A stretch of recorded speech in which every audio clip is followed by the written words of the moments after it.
क्यों? इसलिए कि उत्साह ठंडा हो गया। लेकिन जो उत्साहित था उससे पूछा गया क्यों, काम हुआ? काम हो गया है। अब उसे दूसरा काम चाहिए। काम इसलिए हुआ कि उत्साह पूरा बराबर काम करता रहा, उसमें किसी प्रकार की ढिलाई नहीं हुई, काम पूरा हो गया। जिसने ढिलाई की उसका काम पूरा नहीं हुआ। तो हमारे जीवन में ये बड़ा रोग है। उत्साहपूर्वक हम चलते हैं मार्ग में और हमें लगता है कि नहीं नहीं ऐसा बराबर बना रहेगा, लेकिन जैसे जैसे समय बीतता है, स्थितियां सामने आती हैं, हम उत्साह को भूल जाते हैं और उत्साह धीरे धीरे ठंडा हो जाता है। अब एक समय ऐसा आता है कि उत्साह है ही नहीं। सदगुरु कबीर ने कहा है कि चला चला सब कोई कहे पहुंचे बिरला कोई, एक कनक और कामनी दुर्गम घाटी तोय। साधना मार्ग में लोग कहते हैं कि भाई हम भी चलेंगे, हम भी चलेंगे, निकल पड़ते हैं घर से। घर वाले कहते कहाँ जा रहे हो? तो बताता है कि हम साधना मार्ग में चल रहे हैं और हम इधर लौट कर नहीं आएंगे। घर वाले मना करते हैं कि नहीं नहीं नहीं, तुम्हें नहीं जाना है। उत्साह भरा हुआ है, फुल है उत्साह, नहीं हम भी जाएंगे। बहुत लोग निकलते हैं, गुरु की शरण में आ भी जाते हैं, रहते भी हैं, लेकिन देखा जाता है कुछ महीने के बाद, कुछ सालों के बाद धीरे धीरे उत्साह ऐसा ठंडा हो जाता है कि पता ही नहीं चलता है कि हम कौन सा उत्साह लेकर चले थे और हमारी आज क्या स्थिति है। तो सदगुरु कबीर साहब जी कहते हैं कि चला चला सब कोई कहे पहुंचे बिरला कोई, मोक्ष धाम हम भी जाएंगे, हम भी जाएंगे, हम भी जाएंगे। बहुत लोग निकल गए, लेकिन कहते पहुंचा बिरला कोई। उस मोक्ष धाम में कोई विरल आदमी ही पहुंचा है। शेष कहाँ गए? पच गए। कहाँ पचे? सदगुरु कहते हैं कि एक कनक और कामनी दुर्गम घाटी दोय। ये प्राणी पदार्थों की जो दुर्गम घाटी है, जिनको पार करना था, वो नहीं कर पाए, बल्कि उन्हीं प्राणी पदार्थों में क्या है, रागवान द्वेषवान होकर के पचकर और मर गए।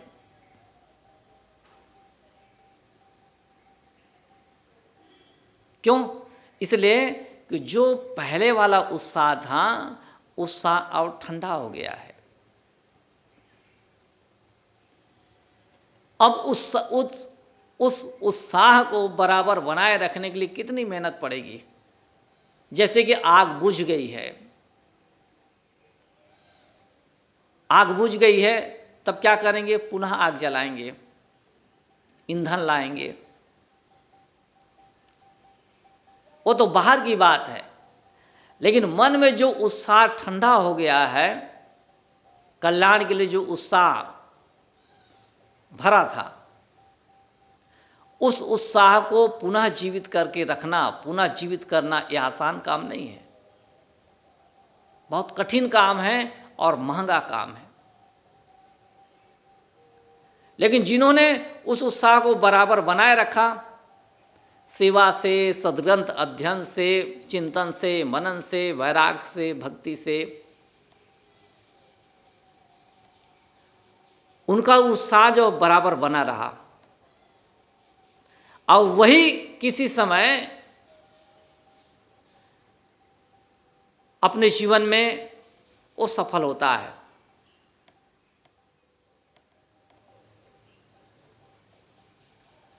एक राजा ने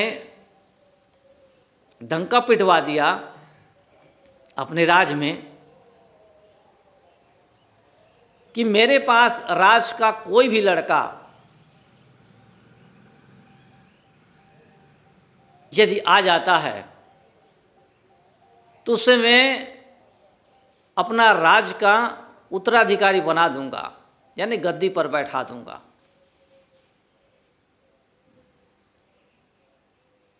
अब कौन नहीं बनना चाहेगा राजा?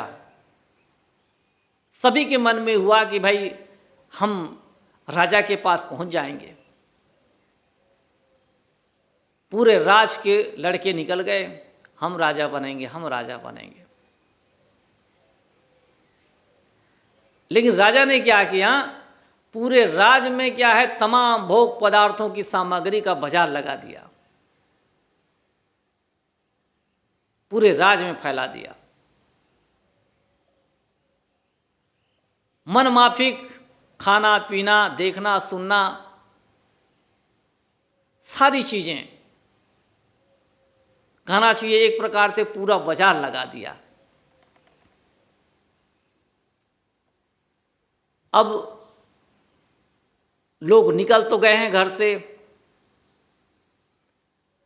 आप एक दूसरे से कहने लगे कहाँ जा रहे हो? कहा कि हम भी राजदार दरबार में पहुंचेंगे और राजा के हम उत्तराधिकारी बनेंगे। लेकिन अनादि अभ्यास है हमारा मन इंद्रियों में विषयों का सेवन करने का, और विषय पदार्थ भरे पड़े हैं, बाजार उनका फैला हुआ है। तो जिन विषयों के जो प्रेमी थे उन विषयों में फंसते चले गए। वो भूल गए कि हमको राजा बनना है,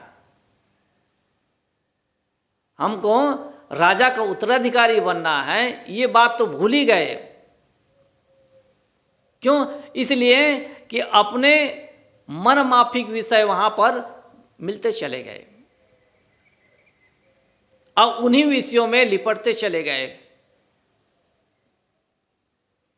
उन्हीं सैकड़ों हजारों में एक ऐसा लड़का था जो हमेशा यही याद करता था कि मुझे राजा के पास पहुंचना है और राज का मुझे मालिक बनना है, राजा बनना है। जो समय दिया गया था वो सोच रहा है कि उस समय मैं बिल्कुल पहुंच जाऊंगा, उससे पहले पहुंचूंगा। वो किसी भी भोग पदार्थ में आकर्षित नहीं हुआ, उसको वही ध्यान में आता था कि मैं राजा बनूंगा। से सारे के सारे क्या हुआ, आवत जाओ फंस फंस जाओ। जितना भी भोग पदार्थ का जो बाजार लगा था, लोग उनमें फंसते चले गए, उन विषयों में फंसते चले गए। एक लड़का था वो समय से पहुंच गया और उसी लड़के को राजा ने अपना उत्तराधिकारी बनाया और गद्दी पर बैठाया। कहने का मतलब यह है उस लड़के का उत्साह बराबर बना रहा, उसने अपने उत्साह को मरने नहीं दिया बल्कि जिलाए रखा। से सारे के सारे अपने उस उत्साह को, राजा बनने के जो उत्साह है उसको लेकर चले थे, उस उत्साह को मार डाले, राजा नहीं बन पाए। तो सद्गुरु की शरण में बहुत लोग आते हैं, विरक्त शिष्य के रूप में, गृहस्थ शिष्य के रूप में, भगत के रूप में, सब आते हैं। लेकिन जहाँ पर किसी प्रकार की हानि दिखाई देती है अपने जीवन में, प्रतिकूल स्थितियाँ आती हैं, या फिर बाद में मन क्या चाहता है, अपने मन के अनुसार स्थितियों को चाहता है और मन के अनुसार नहीं मिलता है। मन के अनुसार जैसा हम सोचे रहते हैं वैसा हम नहीं हो पाते हैं। और क्या होता है, ठंडा हो जाता है। हम सोचते हैं कि अरे इससे तो बढ़िया वहाँ रहते तो अच्छा है, यहाँ से तो बढ़िया उस गुरु से दीक्षित हुए होते तो बढ़िया है, उससे भी बढ़िया वहाँ दीक्षित हुए होते तो कितना बढ़िया है, वहाँ खाने पीने के लिए कोई मना नहीं है, दीक्षित हो जाओ, मुर्गा मटन जो खाना है वो सब खाते रहो, कोई दिक्कत नहीं। मन में ये उत्साह ढीला पड़ता चला जाता है और एक समय ऐसा आता है कि हमारे पास साधनात्मक कोई उत्साह नहीं रह जाता है, खत्म हो जाता है। बल्कि इसके बजाय तमाम प्रकार की कायरता हमारे जीवन में उपस्थित हो जाती हैं। जो पहले उपस्थित थीं वो सामने आ जाती हैं। उत्साह के डर से उत्साह सामने आया था, इसलिए वो हमारी जो मन की स्थितियां हैं वो दबी थीं, क्योंकि सामने उत्साह आ गया था। अब धीरे धीरे उत्साह ठंडा हो गया और सामने वो जो मन की पुरानी स्थितियां हैं, पुरानी जो चालें हैं, वो सामने आ जाती हैं। अब क्या है, हमारा शेष जीवन मन की उन्हीं चालों के आधार पर बीतता है। इनमें बहुत लोग हैं जो मन के उन चालों को हटा देते हैं, मन के उन चालों के आधार पर जीवन नहीं जीते हैं, बल्कि उत्साह को बराबर बनाए रखते हैं। तो ये किसी भी व्यक्ति के जीवन में ऐसा देखा जा सकता है। कुछ लोग होते हैं जो उत्साह को बराबर बनाए रखते हैं, उसी के आधार पर उत्साह को जीवित रखने के लिए ही वो इस ढंग से अपने जीवन को व्यवस्थित करते हैं ताकि उत्साह बना रहे। तो ये बड़ी बात है कि जिन्होंने जो उद्देश्य लेकर माने घर से बेघर हुआ या फिर काम करना शुरू किया, उस उद्देश्य को बराबर बनाए रखता है। यही उसकी विशेषता है। क्योंकि कोई भी व्यक्ति किसी भी दिशा में सफल हुआ है तो वह उत्साहित होकर ही सफल हुआ है। चलता है, उसको सोचता है कि मेरा काम है चलना। कई ऐसे देखे जाते हैं दुनिया में, उसे लोग, घर के लोग कहते हैं ये लड़का जो है बेकार हो गया है या फिर लड़की बेकार हो गई है, लेकिन उनका एक जुनून होता है जिस पर वो जीता रहता है, उस पर लग कर क्या है अपने उत्साह को बराबर बनाए रखता है। लेकिन घर के लोगों के लिए क्या है, वो फालतू है लड़का, वो कुछ काम नहीं करता है, बस बैठे रहता है, गुनगुनाते रहता है, पता नहीं क्या गुनगुनाता है। लेकिन गुनगुनाने के माध्यम से ही अपना जो उत्साह है उसको बराबर बनाए रखता है। घर वालों को तब पता चलता है जब वह कोई बड़ा कलाकार हो जाता है। बड़े लोगों की वो क्या है, भीड़ में चला जाता है, तब घर वालों को पता चलता है कि नहीं नहीं नहीं, लड़का ये जो करता था इसका मतलब ये है उसका लक्ष्य कोई दूसरा था, और लक्ष्य को प्राप्त करने के लिए निरंतर उत्साहित होकर क्या है गुनगुनाता रहता था, गीत गाता रहता था, एक समय वही आदमी क्या हो जाता है, गायक हो जाता है। छोटा मोटा गायक नहीं, बड़ा गायक,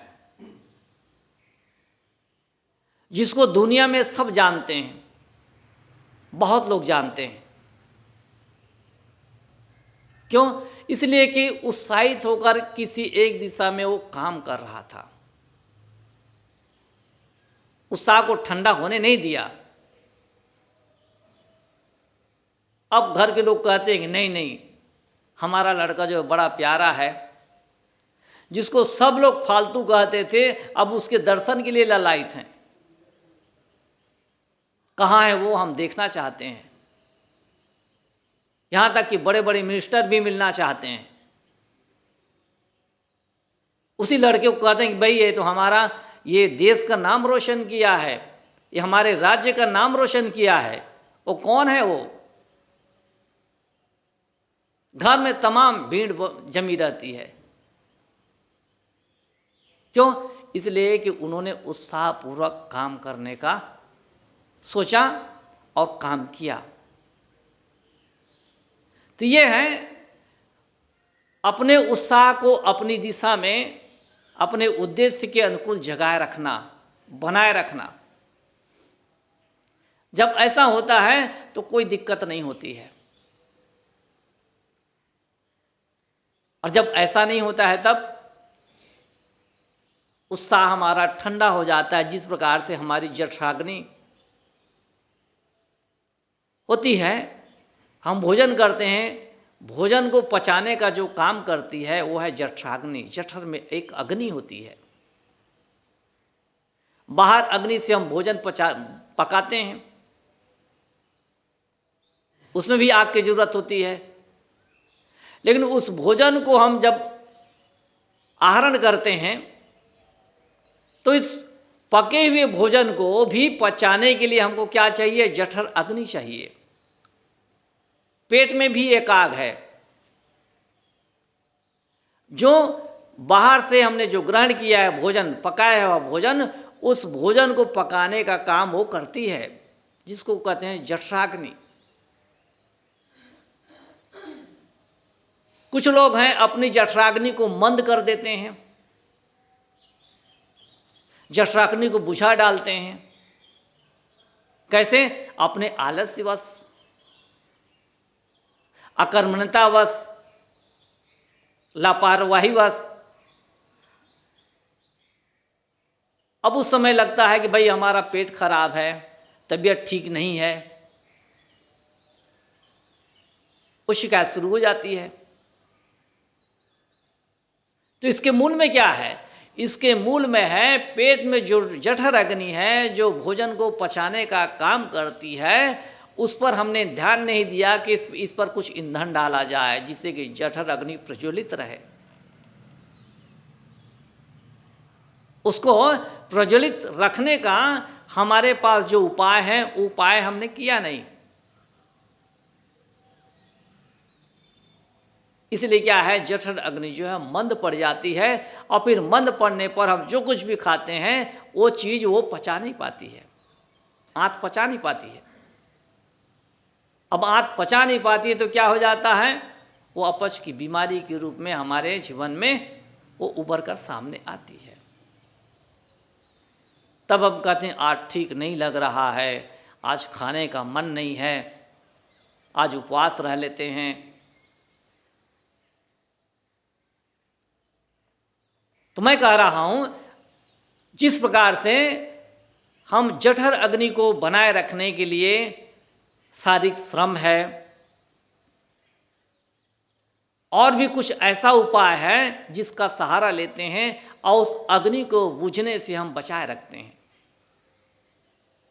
और फिर जो भी हम खाते हैं उसको पचाने का काम वो अग्नि करती है। और जिसकी जठराग्नि बुझ जाती है वो नाना प्रकार की वो बीमारी से ग्रस्त हो जाता है। तो मैं यहाँ पर ये कह रहा हूँ, जो अपना लक्ष्य है, सदुर कबीर साहब कहते हैं, जैसी लागी ओर की वैसे निभे छोर। जिस प्रकार से शुरू में हमने काम शुरू किया है, या फिर गुरु की शरण में आकर गुरु से हमने दीक्षा ली है, उनसे शिक्षा ली है, और यहाँ तक से हमने गुरु से कहा कि भाई आपकी शरण में रहकर हम साधना करना चाहते हैं। गुरु ने कहा कि अच्छी बात है, साधना करना है तो रहो, तुम्हें कोई दिक्कत नहीं होगी। उन्होंने शरण दे दी, सारी व्यवस्था दे दी।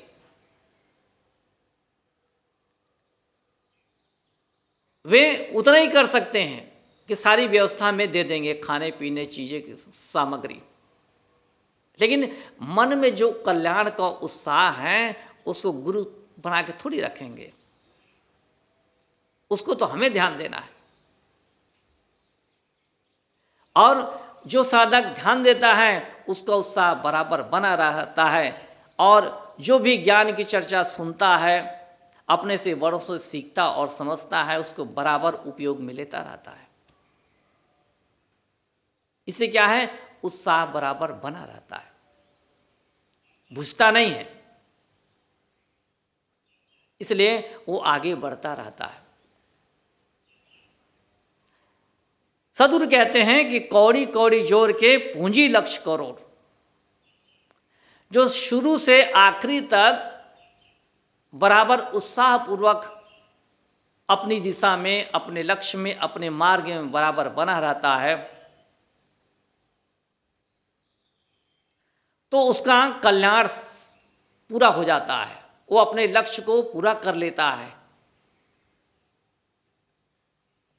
सदगुरु कहते हैं ये उसी प्रकार है जैसे कौड़ी कौड़ी जोर के एक दिन आदमी जो है लाखों और करोड़ों रुपया का मालिक बन जाता है, एक एक पैसा जोड़कर। उसे नहीं लगता है कि मैंने ज़्यादा जमा किया, एक एक पैसा जोड़ता है, उसको कोई भार भी नहीं है। एक पैसा डालने में कितना लगता है, लेकिन सालों बाद देखता है तो लाखों और करोड़ों की संपत्ति उसके पास हो गई है। इसी प्रकार अपने उत्साह को हमें बराबर बनाए रखना चाहिए, बुझने नहीं देना चाहिए, क्योंकि कल्याण का जो भाव हम में जागृत हुआ है और जिस उत्साह को लेकर हम गुरु की शरण में आए हैं, उस उत्साह को हम यदि बुझने दें या फिर हमने बुझा दिया है, इसका मतलब हम अंधेरे में हैं, अभी हमको उतनी समझ नहीं है।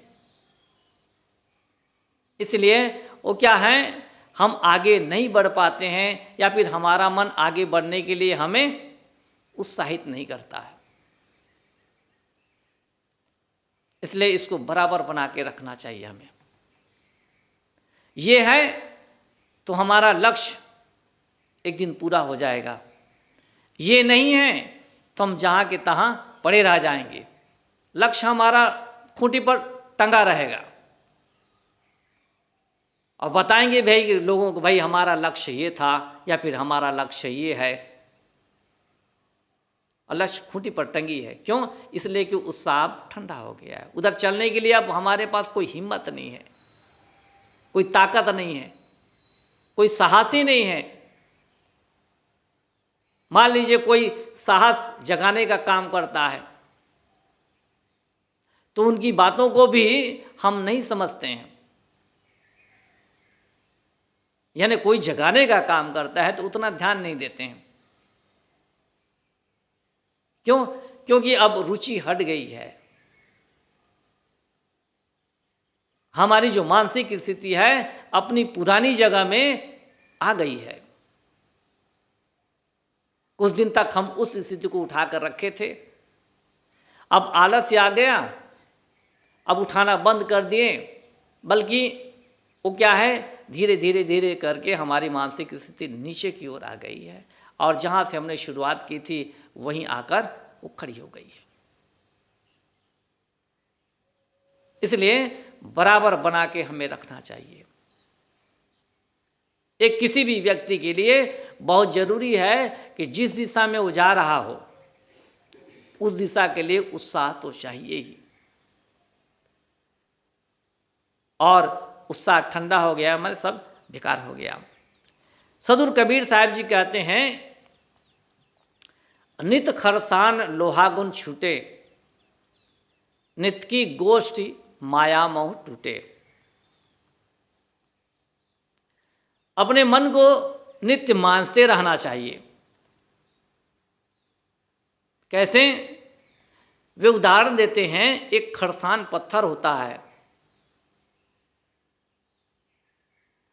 और खरसान पत्थर पर हम क्या करते हैं, ऐसे चाकू छुरे हैं जिन पर जंग लगे हैं, यानी धार भुथरा गई है, उसको उस पर खरसान पत्थर पर हम रखते हैं और उसकी रगड़ से पुनः वो जंग है, मोर्चा है, ये छूट जाते हैं और उसकी धार जो है तेज हो जाती है।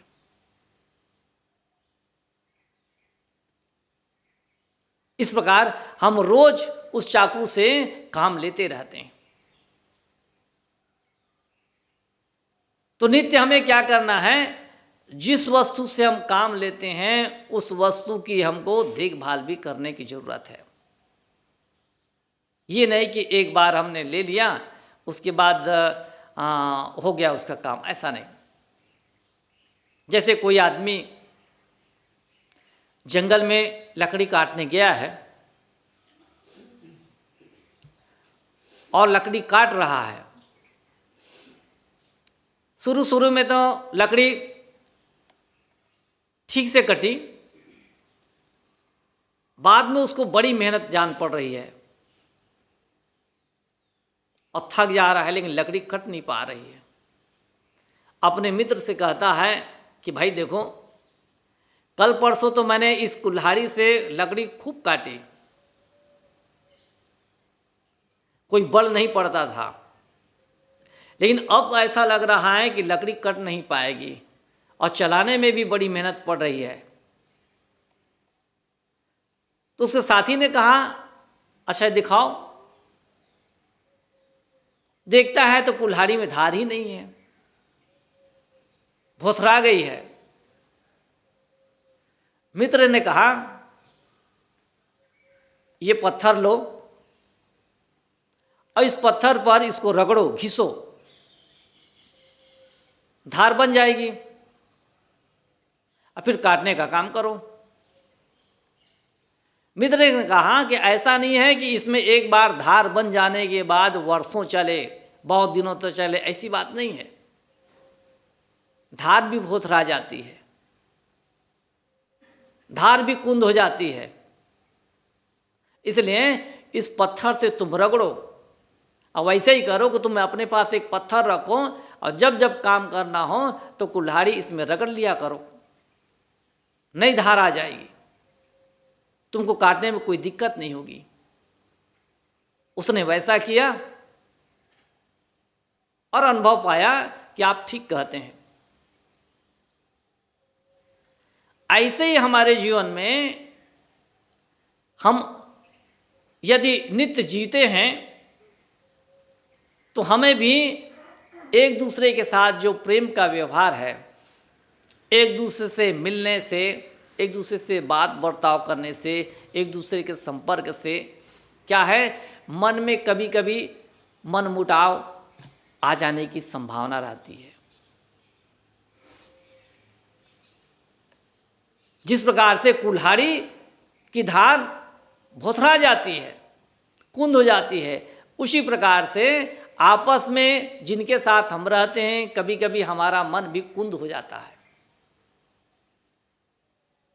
तो इसको बराबर बनाए रखने के लिए हमें क्या करना होगा, आपस में जो प्रेम है उसको बढ़ाना होगा,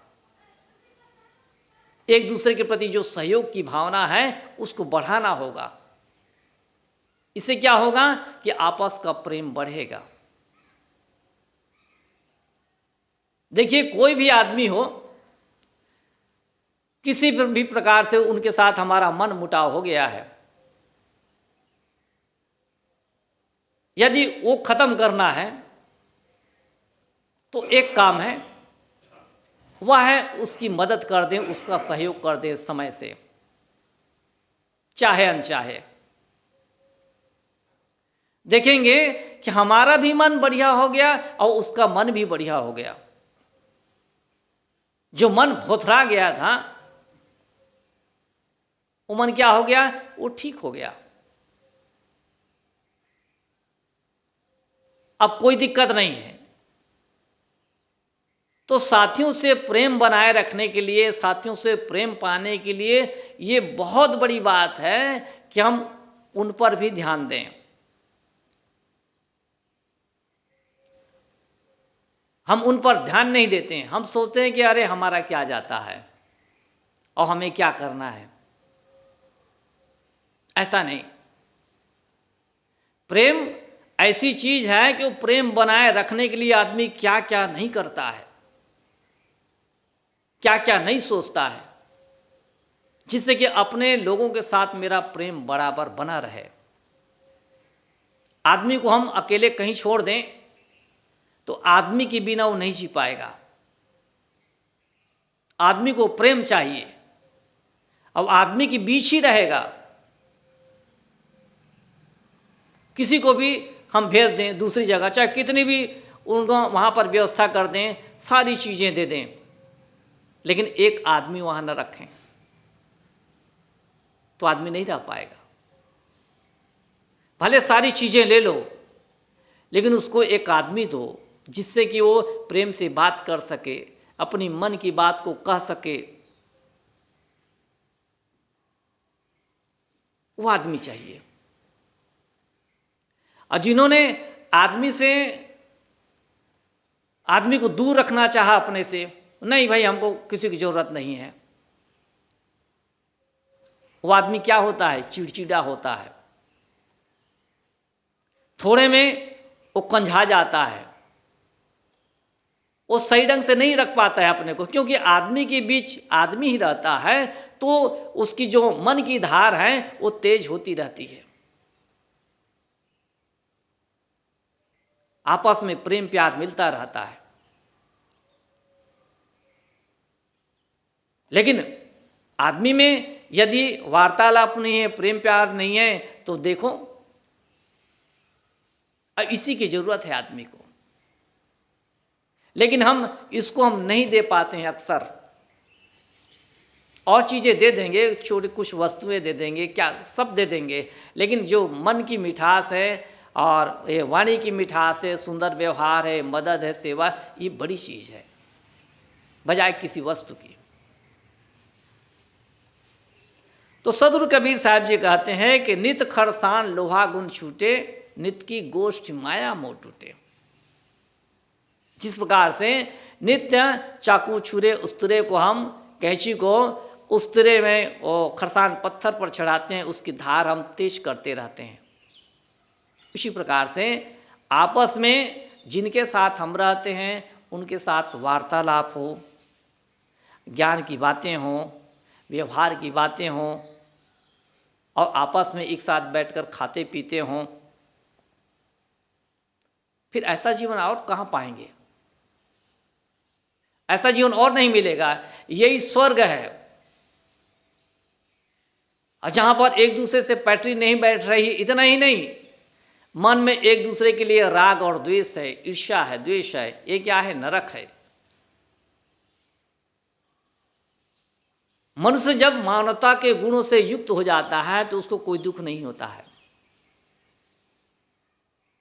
सदगुरु कबीर ने कहा है कि मानुष तेरा गुण बड़ा, मांस न आवे काज, हार न होते आवरण, त्वचा न बाजन बाज। मनुष्य को प्रेम से जीने के लिए मानवता चाहिए। जब मानवता है तो उसको किसी प्रकार का दुख नहीं है वो, क्योंकि मनुष्य में वो सारे गुण भरे हैं जो एक मनुष्य को चाहिए। मैं मनुष्य हूं तो मेरे सामने वाला भी मनुष्य है, तो उसके साथ जब भी बर्ताव करूं मैं, तो इस मानवता के गुण से युक्त होकर के मैं उनके साथ बर्ताव करूं, तब वो भी संतुष्ट, मैं भी संतुष्ट। ये ऐसा गुण है। ये इसीलिए कहा गया है कि इन गुणों का आदमी जो है विकास करे। इन गुणों को जब विकास करता है तो उसको जीने में आनंद आता है, साथ साथ उनके साथ जो रहते हैं उनको भी उनके साथ रहने में आनंद आता है।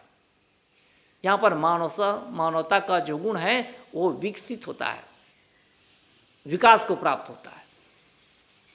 लेकिन मनुष्य का शरीर तो है लेकिन मानवता नहीं है, तब यहीं पर आदमी धोखा खाता है।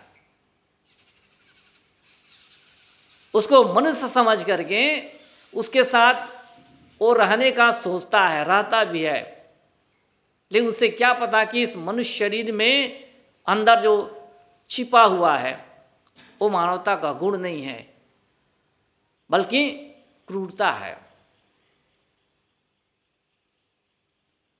इसलिए मनुष्य शरीर है इसका मतलब यही नहीं समझ लेना है कि इसमें मानवता भरी है, ऐसा नहीं समझ लेना चाहिए। उसमें दानवता भी है। ऊपर तो कवर है ना, अंदर समान है ये क्या पता चलता है। जब उसके साथ जीते हैं, उसके साथ रहते हैं, उसके साथ बात बर्ताव करते हैं, तब पता चलता है कि अंदर में मानवता है या फिर दानवता है। खास बात है, एक मनुष्य को दूसरे मनुष्य के साथ जीने के लिए मानवता का गुण चाहिए। अब जब मानवता है तब आदमी प्रसन्न है। जिस प्रकार से मछली को जल में से हम निकाल देते हैं तो मछली जिंदा नहीं रहती है, फड़फड़ाती है, अब कुछ देर में मर जाती है। इसी प्रकार से मनुष्य मानवता के बिना जीवित नहीं रह सकता है, मानवता ही उसका जीवन है। यदि मानवता के गुण से हटा दिया जाए तो देखो क्या गति होती है उसकी। दुर्गति के अलावा सदगति नहीं होती है। तो हमें क्या करना है, मानवता का जो गुण है उसको विकसित करना है। एक मनुष्य दूसरे मनुष्य के साथ जिस प्रकार से प्रेम से जी सके और इस जीने में जो भी उसके गुण, उसके पास गुण है, उसको कहते हैं मानवता का गुण, मानवीय गुण। ये बहुत जरूरी है। सदगुरु कबीर ने और भी कहा है, सोना सज्जन साधुजन टूट जुरे 100 बार, कुजन कुंभ कुम्हार का एके धक्का दरार। सोना सज्जन साधुजन, सोना है, सज्जन है और साधुजन है। सदगुरु कबीर कहते हैं सोना का स्वभाव है, वो सोना से गहने बनाए जाते हैं। कदाच सोना टूट गया या फिर पुराना हो गया तो उसको क्या करते हैं, फिर पिघला देते हैं, गला देते हैं और नए ढंग से गहने उसके बनाए जाते हैं। ये तो देखा ही जाता है। सदगुरु कबीर साहब जी सज्जनों को और साधुजनों को भी वो कहते हैं, जिस प्रकार से सोना पिघलाकर पुनः उसके गहने बनते हैं, इसी प्रकार से किसी बात को लेकर आपस में कोई विवाद हो गया, मनमुटाव हो गया, पटरी नहीं बैठ रही है, तो सदगुरु कबीर साहब जी कहते हैं हमें सोना का उदाहरण लेना चाहिए। क्योंकि सोना न जाने कितनी बार उगलता है और फिर नए आभूषण के रूप में तैयार होता है। इसी प्रकार सज्जनों का काम है, साधुजनों का काम है, विवेकियों का काम है, किसी से कोई बात हो गई या फिर किसी ने कुछ ऐसी बात कर दी तो हमें उनको जोड़ के रखना चाहिए, उनके साथ जुड़ के रहना चाहिए। इससे क्या है, आपस का प्रेम बना रहता है। भले उसके मन में कुछ हो या ना हो, लेकिन हमारा मन बढ़िया रहता है। इसलिए हम कभी ये ना सोचें कि उसने ऐसा किया इसलिए मैंने ऐसा किया, ये नहीं। अपने मन को बनाए रखना, बढ़िया बनाए रखना उसका काम नहीं है, हमारा काम है। हम उस पर न दें कि वो ऐसा है तो हम क्या करें, ऐसा नहीं। अपने मन को बढ़िया से बना कर रखना हमारा काम है। जब हमारा मन बढ़िया है इसका मतलब ठीक है, अब बढ़िया नहीं है तो भी उसको बढ़िया बनाने का काम करना चाहिए। और जब बढ़िया मन रहता है तो को जीने में कितना आनंद आता है। कहना चाहिए हमारा जो संपूर्ण जीवन है वो मन पर ही टिका हुआ है। हम नित्य के जीवन में क्या करते हैं, मन ही बनाया करते हैं। कोई भी काम करते हैं, किसी से बात करते हैं, किसी से व्यवहार करते हैं, किसी से और कुछ भी लेने देने का काम करते हैं, ये सब मन के बिना नहीं होता है। इसलिए साथियों के बीच में, लोगों के बीच में हम जो कुछ भी कार्य व्यवहार करते हैं, इसका मतलब है हम मन को बनाते हैं। अब गलत व्यवहार करते हैं इसका मतलब मन को हमने बिगाड़ दिया। अक्सर आदमी मन को बिगाड़ता है, वो समझता नहीं है इस बात को कि मैं मन को बढ़िया सुरक्षित रखूं, मन को बढ़िया बना कर रखूं, क्योंकि मेरा ही मन है, अन्यथा मुझे दुख देगा, ऐसा नहीं सोचता है। तत्काल जो मन में आता है वो कह देता है, भले बाद में पश्चाताप करना पड़े, कोई दिक्कत नहीं। पूज्य गुरुदेव जी कहा करते थे, 1000 रुपये का नुकसान हो जाए या फिर 1000 हानि हो जाए, कोई बात नहीं,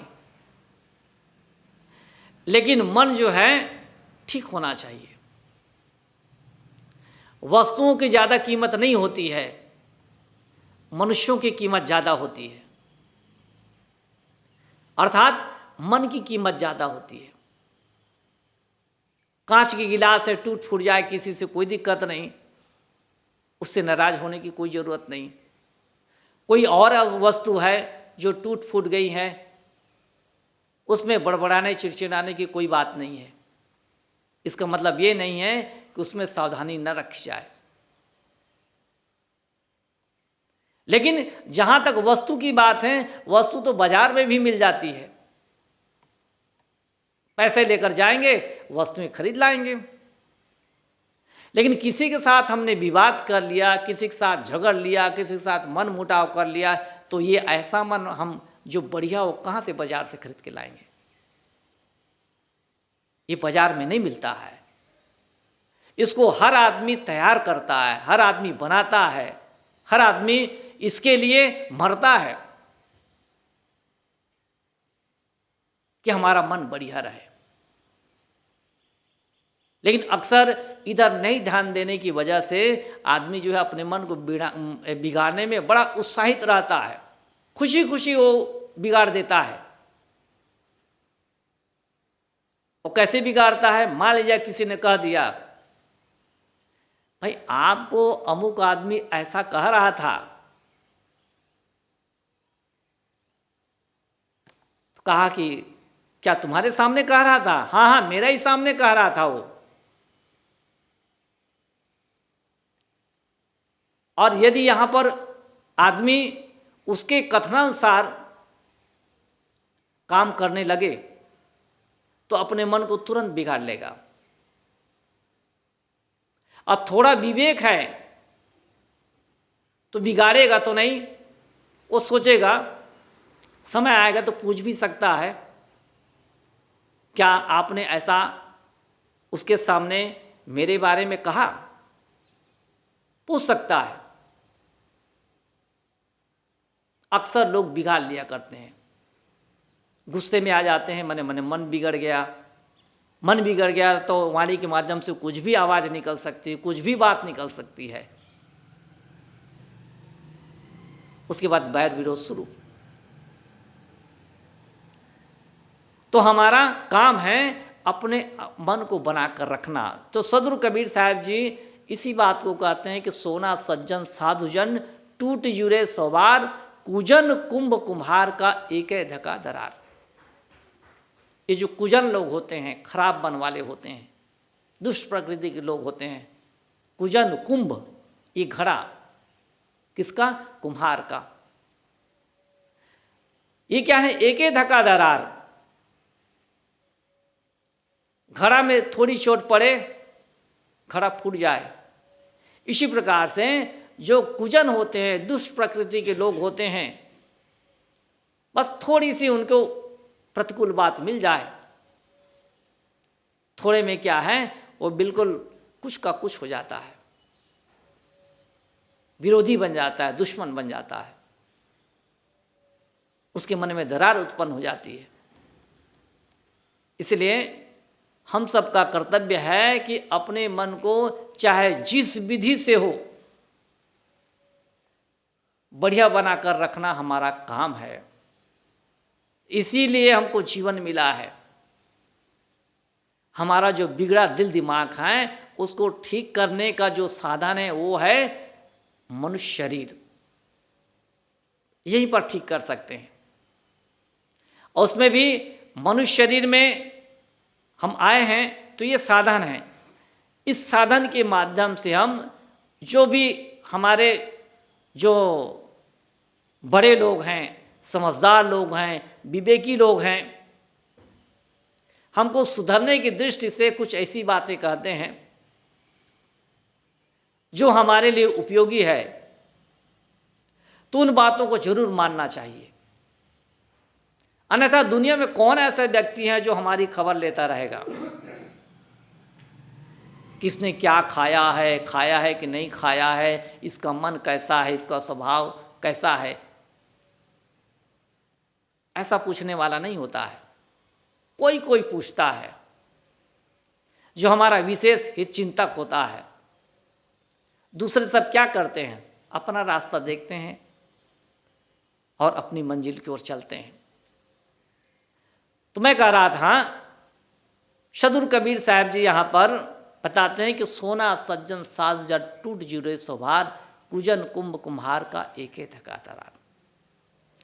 हमें अपने जीवन में सोना का उदाहरण लेकर चलने की आवश्यकता है, क्योंकि हम बिना मनुष्य के नहीं जी सकते।